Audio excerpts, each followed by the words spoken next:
Okay, what if I told you there's one single movement and it requires absolutely no machines, no, expensive equipment that promises to dramatically build your leg strength, vastly improve your posture, and even support your hormonal vitality and your libido? Well, it sounds like an impossible claim. Yeah. It really does, especially today when, every fitness trend seems to require a $500 device and a subscription. Exactly. But this concept isn't new at all. This practice, it's based on centuries of use by martial artists, by healers, athletes who really understood that simple, sustained tension. Yeah. That is the key. The key to deep foundational strength. Exactly. We are diving into the ancient but surprisingly modern practice of the horse stance, or Ma Bu. And here's the kicker, the detail that makes it perfect for you listening. It only takes about 2 minutes a day to unlock these benefits. Right. So our mission today is to unpack the science behind this posture and figure out why holding the still pose is like a shortcut to staying strong, sharp, and centered, particularly as we navigate life after 50. We're really focused on helping you gain this knowledge quickly, how to leverage this super accessible, equipment-free exercise for long-term independence. And we'll show you why it trains your mental focus just as powerfully as it trains your muscles. Okay, let's unpack this. So let's start with the most obvious benefit, right? Pure, reliable leg power. For anyone listening who's past 50, we all know leg strength isn't about looking good on the beach anymore. No, not at all. It's the foundation of independence. Yeah. The ability to climb stairs or just get up from a low chair without using your hands. That's freedom. Absolutely. Think of the horse stance as a kind of power station for your entire lower body. Yeah. But the key mechanism is what really sets it apart from, say, typical gym exercises. Chill. It's isometric loading. So unlike running or squats where you're moving fast and releasing tension, in this stance, you're building strength through pure, constant, controlled tension. You're holding the pose, often against that urge to just quit. So wait, if I'm just holding still, how is that better than actually moving heavy weights? That's the question I would have. That's a great question. Yeah. And it really highlights the difference between, let's say, dynamic strength and stabilizing endurance. Okay. Dynamic strength helps you lift a heavy box one time. Isometric strength, the kind you build here, helps you carry that heavy box for 10 minutes without your muscles just giving out. I see. When you hold the horse stance, you're recruiting those slow twitch muscle fibers. They're essential for endurance, for stability. And because you're moving slowly into the position and then holding, you maximize that tension across the quads, the glutes, hamstrings. Everything is firing constantly. So it's that constant tension that builds the muscle endurance in those deep, stabilizing fibers. Exactly. And this is crucial. It builds that strength without all the impact, right? The wear and tear on your knees and hips. Precisely. It's what we call gentle on the joints, but tough on the muscles. Fast-paced, high-impact movements. They can really irritate or wear down cartilage, which is already a concern for many of us. The horse stance uses stillness to generate power. So you're improving capacity without compromising your joint health. And speaking of life support, let's move up to the core. When people hear core exercise, they immediately picture crunches, right? But this is targeting a completely different kind of strength. It is. Core strength here isn't about cosmetic abs. It's about foundational stability, your posture, and protecting your spine. When you sink into the horse stance, the alignment itself requires you to tuck your pelvis slightly and lengthen your spine. So your body just has to stabilize itself. It has to stabilize itself in 3 dimensions, front to back, side to side, without you leaning or twisting, which means it's quietly working that entire midsection. The deep muscle. The really deep postural muscles, yes. The transversus abdominis, the internal obliques, and those crucial little stabilizing muscles in your deep lower back. This constant, subtle effort. It builds endurance, the kind of endurance that fails first when we sit too long. Right. That resilience is key. If you're someone who gets that familiar ache in your lower back after standing in a long line, that's your core endurance just waving the white flag. Exactly. This training reduces the pressure on your lower back discs because the muscles are finally doing their job of holding you upright. It just makes everyday actions, lifting a suitcase, turning to check your blind spot in the car, smoother and less tiring. Which brings us back to the joints. People hear deep squat and immediately think, oh, my knees can't handle that. Of course. So how does this stance improve joint health instead of damaging it? It focuses on the support system around the joints. Because you're using sustained isometric loading, you're conditioning the tendons and ligaments, the things that connect the muscles to your knees, hips, and ankles. So not just the muscles themselves. Not just the muscles. Connective tissue adapts very slowly, and holding the stance gives them a safe, sustained load that they can adapt to and strengthen over time. It's literally building what the sources call internal scaffolding. That's a perfect visual. You're reinforcing the support structures around those vulnerable areas. Right. And that joint integrity is critical.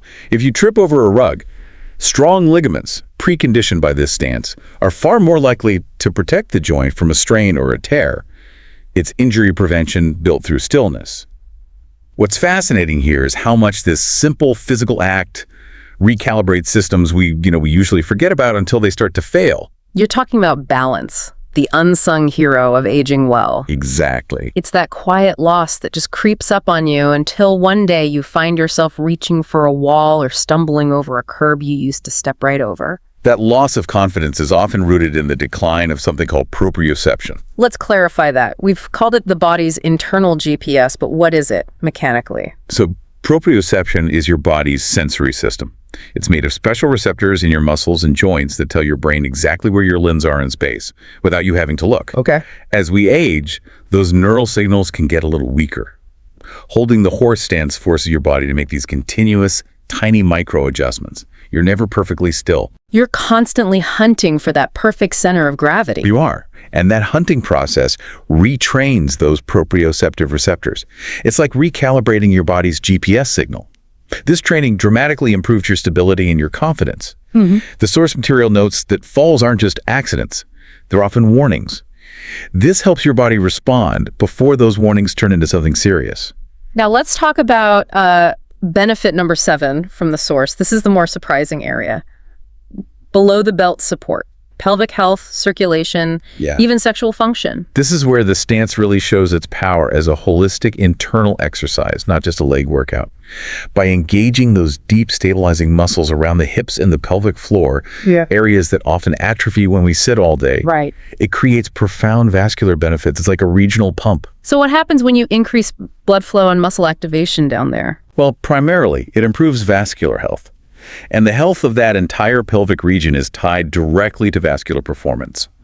For men, this increased circulation can support erectile function and stamina.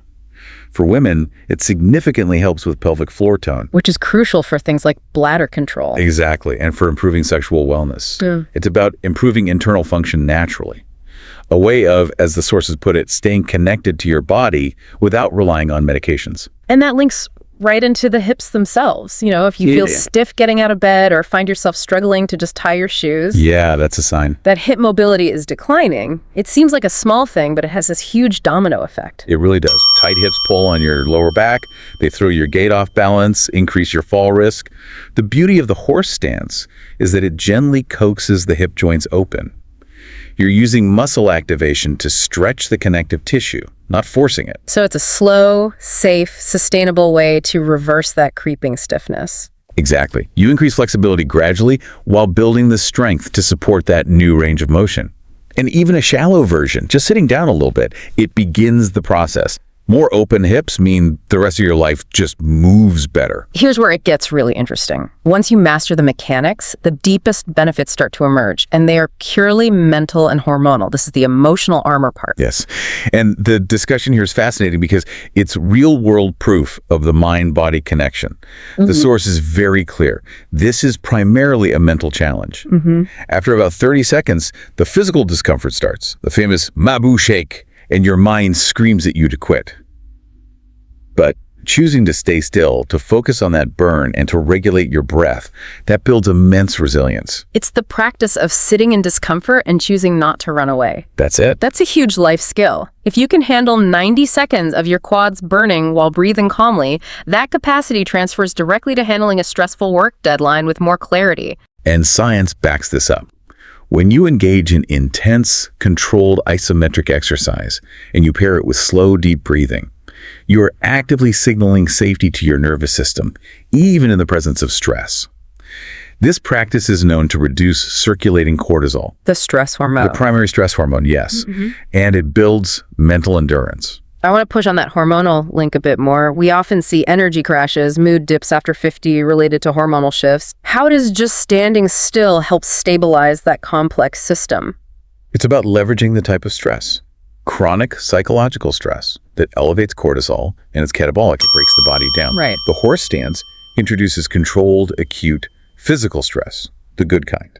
When you stop, the body registers the work and releases beneficial anabolic hormones to repair and adapt. So instead of being broken down by stress, the stance actually triggers the system to build itself up. Precisely. It actively reduces cortisol in the long run, and at the same time, triggers the circulation of good hormones like testosterone and endorphins. This leads to more steady energy, better sleep, improved mood. It's the stance's grounding effect on the nervous system. And when you pull all this together, it's truly a total body workout, even though you're mostly motionless. Absolutely. The legs hold the weight, the core stabilizes the spine, the back and shoulders maintain posture. It improves your neuromuscular coordination, which is just the speed and efficiency with which your brain and body talk to each other. Which mimics real-life strength, like carrying groceries or lifting a grandchild. Exactly. And we keep coming back to the defining factor. Accessibility. The source calls it a gym in your body, no equipment, no excuses. And that simplicity is what makes it sustainable. It's the core of its sustainability. No gym membership, no expensive gear, and since it takes less than 2 minutes, you can do it in the kitchen while your kettle boils. For habits to stick, they have to be effortless to start. Okay, so for you, the learner, ready to use this, let's give some concise, actionable instructions on how to do the stance safely. Right. The starting position is simple. Just stand with your feet together. Then you step out using a specific toes out, heels out pattern. Step your right foot out, turn the toes out, bring the heel to meet it. Repeat until your feet are about double shoulder width. This just helps align your joints before you sink down. Good. Then turn your toes slightly outward, maybe 10 to 15 degrees, and slowly lower your hips as if you're sitting on an invisible stool. The ideal is thighs angled toward parallel, but always prioritize safety over depth. Don't go deeper than is comfortable. Never. And crucially, keep your back straight, your chest lifted, and make absolutely sure your knees track right over your toes. If your knees start collapsing inward, you need to narrow your stance or come up higher. And just breathe normally. Breathe normally. Yeah. In through the nose, out through the mouth. And the whole time is sacred. Start small. Just aim for 30 seconds to begin. Focus on your posture, focus on your breath. Then you can gradually work your way up to that 1 to 2 minute target. And since this is intense isometric work, we have to emphasize the safety guidelines. Who should actively avoid this? Okay, you should definitely avoid the horse stance if you've recently had surgery on your knees, hips, or lower back. And because it can momentarily raise blood pressure, it's strongly advised to avoid it if you have uncontrolled severe hypertension or severe balance issues. And the mandatory advice before starting any new routine. Always consult your doctor or a physical therapist before starting, especially if you have chronic joint issues or diagnosed cardiovascular conditions. Work within your comfortable limits and never ever push through sharp pain. Yeah. If we connect this to the bigger picture, the profound lesson here is that the horse stance is really about stillness with purpose. Yeah. It's a non-flashy way to prove to yourself every single day that you are not passive in the face of aging. You still have the power to invest in yourself through these small, consistent actions. Small, consistent actions change lives. We saw the core takeaway is that while life won't always get easier, we can choose to get stronger internally. And since the horse stance intentionally creates this mild physical discomfort to build mental resilience and regulate our nervous system, it raises this important question for you, the listener. If standing still and enduring this minor, self-inflicted difficulty is the simplest path to inner strength and hormonal balance, what other uncomfortable moments or challenges in your life are you currently avoiding that might hold the key to your greatest future growth? So what does this all mean? Maybe it means finding 2 minutes today, right now, to stand still, breathe deep, and find the quiet power you already possess.